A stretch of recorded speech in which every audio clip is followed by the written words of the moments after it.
Somos Batista Travel, tour operador virtuoso. Te invitamos a disfrutar de esta serie de videos por los lugares más fascinantes de nuestro planeta. Bienvenido.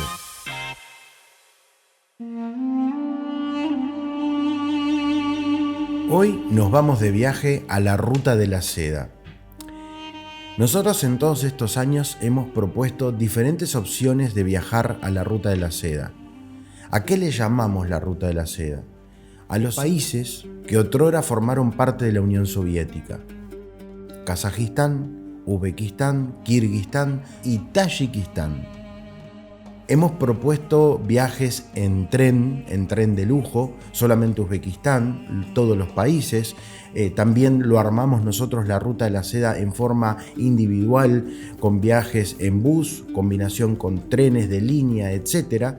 Pero en el día de hoy vamos a hablar de nuestro viaje a la Ruta de la Seda completo, en el cual vamos a estar viajando en el tren de lujo Golden Eagle, un tren que conocemos hace muchos años, que fue totalmente renovado hace poco tiempo y que nos ofrece una calidad y un servicio excepcional.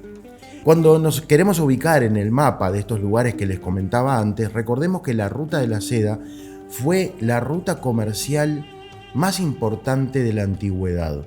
Durante un milenio, desde China hasta el mar Mediterráneo, se iban y venían mercaderías para un lado y para el otro.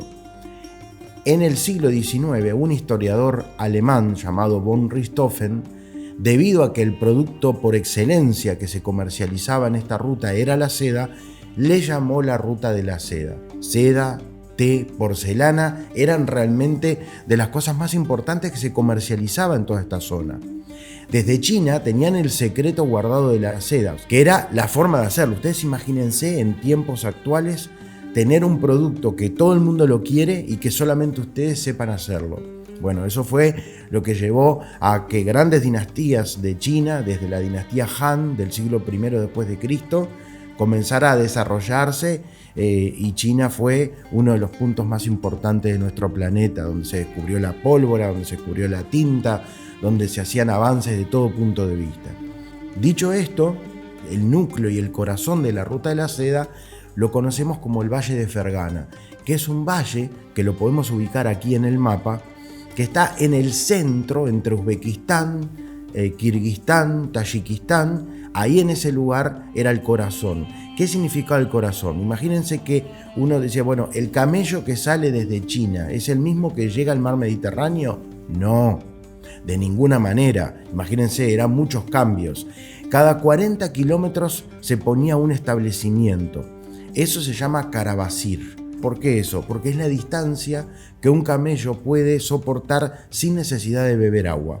La palabra Carabasir es una palabra túrquica. Y aquí comenzamos con otra cosa muy interesante de toda esta región.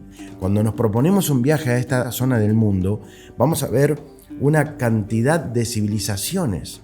El sur de esta región era el norte del antiguo imperio persa. Luego estuvieron los túrquicos, el último gran emperador Tamerlán, que fue el último nómade que gobernó la zona y que desde ahí, a través de Afganistán, conquistara la India, y es la introducción del Islam a la India, en Delhi y en Agra, y ahí formaron e hicieron ni más ni menos que el Taj Mahal. Quiere decir que todas estas civilizaciones que fueron para el norte y sur dejaron su impronta. Vamos a darle un ejemplo. Uzbekistán es uno de los países más importantes de esta región porque contempla la mayor cantidad de monumentos y de obras que son patrimonio de la UNESCO. Dentro del mismo país no hablan en el mismo idioma. O sea, en Samarcanda y en Bujara se habla el farsi. Entonces, ¿en qué se comunican? Se comunican hoy en día en ruso. ¿Por qué en ruso? Porque los 5 países formaron parte de la Unión Soviética. Previo a la Unión Soviética, todos estos países tenían una tasa de alfabetización muy baja. Después de los 70 años del dominio de la Unión Soviética, la tasa de alfabetización llegó a más del 90%. Entonces, lo que aprendían en las escuelas, etc., era el idioma ruso. Quiere decir que cuando uno va a Kazajistán, a Kirguistán, a Turkmenistán, si uno quiere entenderse con todo el mundo, debe hablar el idioma ruso.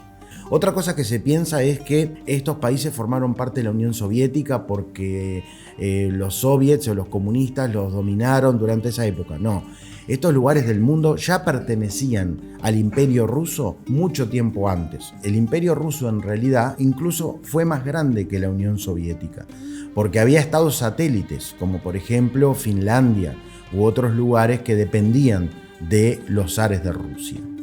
Quiere decir que cuando nosotros armamos un itinerario por esta región, contemplamos toda esta historia, todas estas civilizaciones que fueron y vinieron de norte a sur, de este a oeste, y cada lugar que se va de una manera en profundidad. Y esta es una de las grandes ventajas de hacerlo en un tren, y en este caso en un tren de lujo, que nos permite ser como si fuera, imagínense, como un crucero, pero sobre rieles, que yo destaco 3 cosas de este tren. La primera es el hecho de que nos permite llegar a lugares que de otra manera son de muy difícil acceso.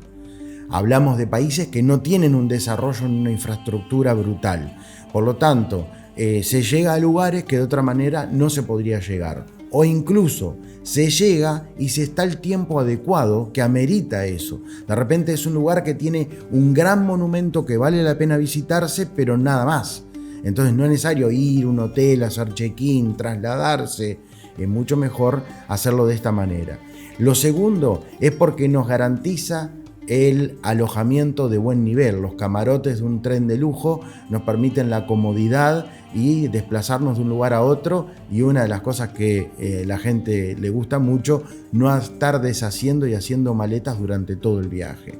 Y lo tercero, de tener problemas, porque el destino a veces lo tiene, en el tema gastronómico, pasamos a tener una experiencia gastronómica espectacular a bordo de un tren de lujo. Así que esos son los motivos por el cual recomiendo hacerlo de esta manera, el viaje por la ruta de la seda. Visitamos primero Almaty. Almaty es la antigua capital de Kazajistán. Kazajistán es un territorio enorme, es uno de los países más grandes del mundo, tiene reservas de gas, de petróleo, es rico en ese sentido.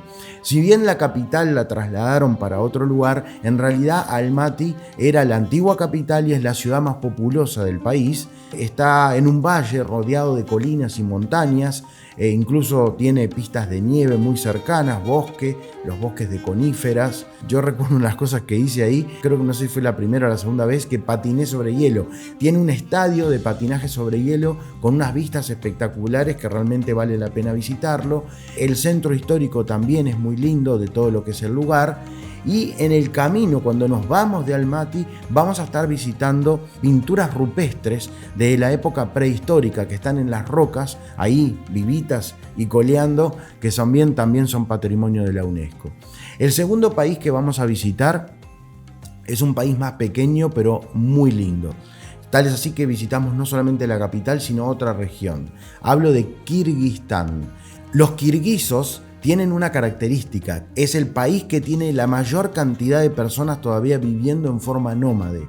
Viven en gers o en yurtas, que son las carpas que se dan en toda esta región del mundo, y en ese lugar nosotros vamos a estar visitando el lago Isikul y vamos a estar visitando Bishkek. Bishkek es la capital. Es la antigua Frunze en la época soviética. En la época soviética muchas ciudades cambiaron de nombre y le pusieron poetas o a alguien que tiene que ver con Rusia. Es más, lo que sí sucedió en la Unión Soviética y no en la época del Imperio Ruso es que se fue mucho más gente de Rusia a vivir a esos lugares. Bishkek, a mí me encanta el mercado, es un mercado único, uno caminar por esas callecitas y por los lugares donde venden frutas, verduras, artesanías, souvenirs, frutas y verduras, algunas que uno no conoce. A mí me llamaba la atención, por ejemplo, me dice, mirá, yo pensaba que era una papa, una patata, y era una zanahoria de color amarillo. Tienen zanahoria naranja, la que conocemos todos, y zanahoria amarilla. Con esa zanahoria amarilla hacen uno de los platos típicos de toda la región, que es el arroz pilaf, o el plaf, como depende cómo uno lo mencione. Una de las cosas que más me gusta de Kirguistán es cuando nos vamos a las montañas del Tian Shan y la zona de los lagos. Primero por la belleza de la naturaleza. Después porque ahí vamos a estar en contacto con los nómades, con esas carpas, con esos gers y con el auténtico kirguizo. Pero por otro lado, esas montañas del Tian Shan son la cordillera que paró a esa China expansionista que de un pequeño territorio en el este de lo que hoy en día es China terminó conquistando el Tíbet, terminó conquistando una buena parte de Mongolia, la Manchuria, etcétera, etcétera. Por lo tanto, es un lugar muy, muy importante desde un punto de vista geopolítico. Vamos a estar disfrutando del lago Isikul, es un lago hermosísimo, un lago de esos estilo espejo, en contraste con la montaña, se sacan fotos preciosas, es un lugar de veraneo para la gente local y luego vamos a entrarnos a Uzbekistán. Cuando entramos a Uzbekistán, el itinerario no es que solamente va a estar en Uzbekistán, porque de Uzbekistán, si ustedes los ven en el mapa en este momento, van a ver que tiene diferentes zonas. Entonces, visitamos una zona, después entramos a Tayikistán y terminamos nuevamente en Uzbekistán. No lo voy a decir cronológicamente, pero le voy a decir las bondades de cada uno de los lugares. En el caso de Tayikistán, visitamos la capital que se llama Dushanbe. Está rodeada de montañas y es en un lugar increíble, pero el 90% de lo que vamos a hacer es visitar el palacio antiguo. Este palacio es increíble, la ornamenta, todo lo que uno puede ver adentro, las columnas, decenas de habitaciones, salas interesantísimas, su arquitectura, sus cortinados, con un estilo persa, con un estilo antiguo, eso que uno ve en las películas y que ve antiguas, que realmente llama la atención. Vale la pena, le diría que una gran parte de lo que vale la pena la visita de Dushanbe es este palacio. Después de Tayikistán volvemos a Uzbekistán para estar visitando Toshkent, que es la capital. La capital es una de las ciudades más desarrolladas, tiene un metro precioso. Antes de la caída del muro de Berlín y de la caída de la Unión Soviética, para ir a la Unión Soviética te permitían hacer determinadas cosas y te decían, bueno, los 3 atractivos principales son San Petersburgo, Moscú y Uzbekistán. Toshkent, Samarcanda, Bukhara y Jiva. Esos 4 lugares, los 4 los vamos a visitar. Es de locos. Adentrarse en Samarcanda es increíble. La plaza Registán para mí es una de las plazas más lindas del mundo. Ahí tienen las mezquitas, tienen las madrazas. Ahí tiene, por ejemplo, una de las cosas que en otros lados no se permite, pero acá sí, que es figuras de humanos o de animales pintadas. Eso está prohibido por el Islam. Sin embargo, acá lo podemos ver. Ustedes estarán admirando las fotos espectaculares de la necrópolis, del Registán, de las plazas, de sus mezquitas, de sus madrazas. Es realmente Samarcanda uno de los puntos altos del viaje y además vamos a tener un espectáculo de luz y sonido a la noche en privado para los que vamos en el tren, que va a ser inolvidable. Bukhara es como adentrarse en el túnel del tiempo. Uno va caminando por esos lugares de cúpulas semicirculares que tienen que ver con los antiguos baños, los hamanes, y están los mercados con las joyerías, con las alfombras persas.